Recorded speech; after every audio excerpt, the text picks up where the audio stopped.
Hello, good morning students. So in today's video we are going to discuss external aids of interpretation. Internal aids of interpretation का video मैं already upload कर चुकी हूँ, तो वहाँ से आप प्रेफर कर लेना। ये आपके एलएलबी सेकेंड सेमेस्टर के इंटरप्रिटेशन ऑफ लॉज का टॉपिक है। तो आज हम डिस्कस करेंगे एक्सटर्नल एड्स। एक्सटर्नल एड्स क्या होती हैं? बेसिकली इंटरप्रिटेशन जब हम करते हैं तो जो स्टैट्यूट यानी लॉ बना हुआ होता है, तो हम सबसे पहले उसके जो इंटरनली जो भी हमें दिया हुआ होता है, फॉर एन एग्जांपल जब मैंने आपको पढ़ाया तो मैंने बताया था कि स्टैट्यूट्स में उसका ऑब्जेक्ट, उसका शॉर्ट टाइटल, उसका लॉन्ग टाइटल, उसका ऑब्जेक्ट, उसका प्रीएम्बल, बहुत सारी ऐसी चीज़ें होती हैं जिनसे हमें एड मिल सकता है इंटरप्रिटेशन में। ऐसे ही अपन जब इंटरप्रिटेशन करते हैं तो एक्सटर्नल एड्स भी मौजूद होती हैं जिनके थ्रू हम सही तरीके से इंटरप्रिटेशन कर सकते हैं लॉ की। तो इन एक्सटर्नल एड्स में जो चीज़ें हम यूज़ करते हैं उसमें बेसिकली हम रेफ़र करते हैं डिक्शनरीज़ को। डिक्शनरी, शब्दकोश, ऐसा कुछ डिफाइन तो नहीं है कि हमें कौन सी डिक्शनरी यूज़ करनी चाहिए, बट जब भी हम किसी लॉ में किसी वर्ड को लेके कंफ्यूज होते हैं तो उसका पर्टिकुलर मीनिंग जानने के लिए हम डिक्शनरी को रेफ़र करते हैं। अगर हमें कुछ ऐसी सिचुएशन होती है जिसमें उसका मीनिंग हमें अनक्लियर लग रहा है तो हम डिक्शनरी रेफ़र कर सकते हैं to have a definite meaning of that particular word. अगर ये डिक्शनरी जो है हम तभी यूज़ करेंगे जब उस वर्ड का, उस पर्टिकुलर जो लैंग्वेज लॉ में लिखी हुई है उसका हमें जो इंटरप्रिटेशन क्लॉज है यानी कि जो डेफिनेशन पार्ट है उसमें अगर वहाँ पर नहीं डिफाइंड है तो ही हम डिक्शनरी वाले इसको यूज़ करेंगे, यानी डिक्शनरीज का हम एड लेंगे। इसको एक केस के थ्रू भी हम समझ लेते हैं। ये बहुत इंपॉर्टेंट केस है, Motipur Zamindari company private limited versus state of Bihar. इस केस में ये क्वेश्चन आया कि जो शुगर केन है क्या वो वेजिटेबल है या नहीं, क्योंकि स्टेट गवर्नमेंट के अकॉर्डिंग वेजिटेबल्स के ऊपर जो सेल्स टैक्स था वो सेक्सटाइल से एग्जेम्प्टेड थी, राइट यानी कि उसके ऊपर कोई सेल्स टैक्स नहीं लगता। किनके ऊपर? जो ग्रीन वेजिटेबल्स होती हैं उनके ऊपर। तो जो एप्लीकेंट था उसने ये बोला कि जो शुगर कैन है वो भी वेजिटेबल की डेफिनेशन में आता है according to the dictionary meaning of sugar cane. All the other ingredients which are having in the green vegetable also in the sugar cane. तो उसने ये कहा कि जो डिक्शनरी मीनिंग है वो शुगर केन का जो बताता है वो ये, उससे ये पता चलता है कि ये एक ग्रीन वेजिटेबल है।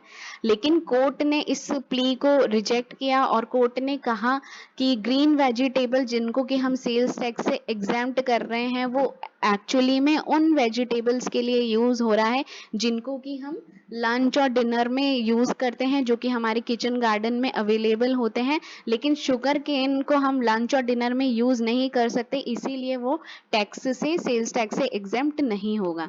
तो इसी तरह से डिक्शनरी मीनिंग देखा जाएगा हर उस बात में जहाँ पर भी हम मीनिंग से क्लियर होते हैं, जहाँ पर हमें लॉ क्लियर एक डेफिनेट मीनिंग नहीं प्रोवाइड करता है। लेकिन उसका ये मतलब नहीं है कि हर बार हम डिक्शनरी मीनिंग को एज अ एड यूज किया ही जाए, राइट। नेक्स्ट है टेक्स्ट बुक। बहुत बार ऐसा होता है कि हमें कोई चीज़ का बहुत एकदम इलेबोरेट मीनिंग चाहिए होता है या हम उसको और डीपली अंडरस्टैंड करना चाहते हैं, तो कोर्ट क्या करती है, कई बार टेक्स्ट बुक्स को भी रेफर करती है।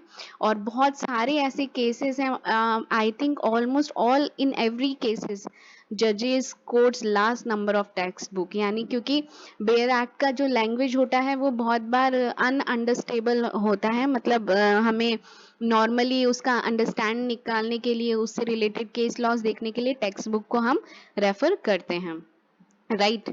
नेक्स्ट है statement of objects and reason. तो जब भी कोई बिल पास होता है पार्लियामेंट में, जब बिल आता है तो उस बिल के साथ उस बिल को लाने का कारण और रीजन उसमें दिया जाता है कि ये बिल का क्या पर्पस है, हम इसे क्यों पास करवाना चाहते हैं। यानी लॉ बनने से पहले जब वो पार्लियामेंट में आता है तो उसे बिल कहा जाता है, राइट। तो उस बिल के अंदर ही उसका ऑब्जेक्ट, पर्पस और रीजन दिया हुआ होता है, so that we can better understand कि इसके पीछे, लॉ बनाने के पीछे मंशा क्या है। तो उस मंशा को जानने के लिए हम इस क्लॉज का यूज़ करते हैं। ये भी एक्सटर्नल एड का एक बहुत इंपॉर्टेंट पॉइंट है। नेक्स्ट है history, facts and circumstances.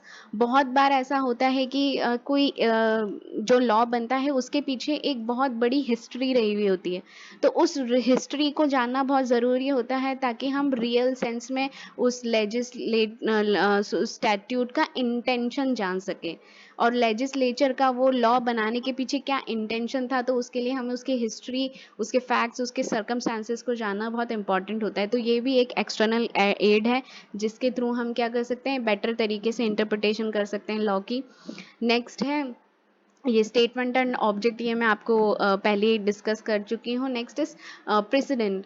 President मैंने आपको अभी ये जो हमने लॉ ऑफ टॉर्ट्स और लॉ ऑफ कॉन्ट्रैक्ट जो हम पढ़ रहे हैं उसमें कहीं ना कहीं प्रेसिडेंट वर्ड यूज़ हो ही जाता है। तो प्रेसिडेंट इज़ बेसिकली जो हम कोर्ट, सुपीरियर कोर्ट्स होती हैं, और सुपीरियर कोर्ट्स जब कोई किसी पर्टिकुलर लॉ पे किसी कोई डिसीजन दे देती है, तो उस डिसीजन को इंफीरियर कोर्ट्स को लागू करना कंपलसरी होता है। This is also known as a source of law, यानी कि अगर सुपीरियर कोर्ट ने किसी एक पर्टिकुलर सर्कमस्टांसेस पे, फैक्ट्स ऑफ केसेस पे कोई जजमेंट दे दिया, और वो सिमिलर केस सर्कमस्टांसेस अगर इंफीरियर कोर्ट के पास भी आता है, तो वो वही डिसीजन फॉलो करेगी जो सुपीरियर कोर्ट दे चुकी है, राइट। इसी को क्या कहा जाता है, प्रेसिडेंट कहा जाता है। तो प्रेसिडेंट भी इंटरप्रिटेशन का एक बहुत इंपॉर्टेंट रूल है, इसको सोर्स ऑफ लॉ भी कहा जाता है।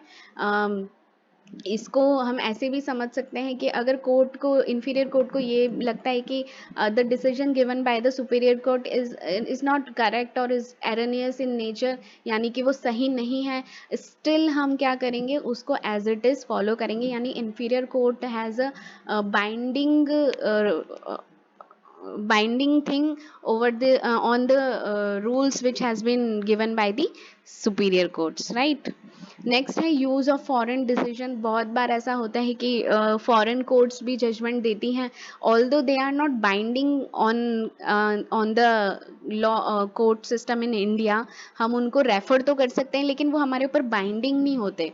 तो लेकिन फिर भी इंटरप्रिटेशन के पॉइंट ऑफ व्यू से हम उनको देख सकते हैं, हम उनको रेफर कर सकते हैं। अगर कोर्ट चाहे तो फॉरेन कोर्ट्स के डिसीजंस को अपने कोर्ट सिस्टम में ले सकती हैं, but it is actually not binding upon the Indian courts, but they can refer according to the case and circumstances which has been arising in the court, right. तो ये भी क्या है, एक्सटर्नल एड है। एक्सटर्नल एड में आपको और भी चीज़ें मिल जाएगी, बट जो इम्पॉर्टेंट थी वो हमने इसमें डिस्कस करी है। और भी अगर एक्सटर्नल एड से रिलेटेड आपको कोई प्रॉब्लम हो तो आप मुझे पूछिएगा, right. Thank you so much students.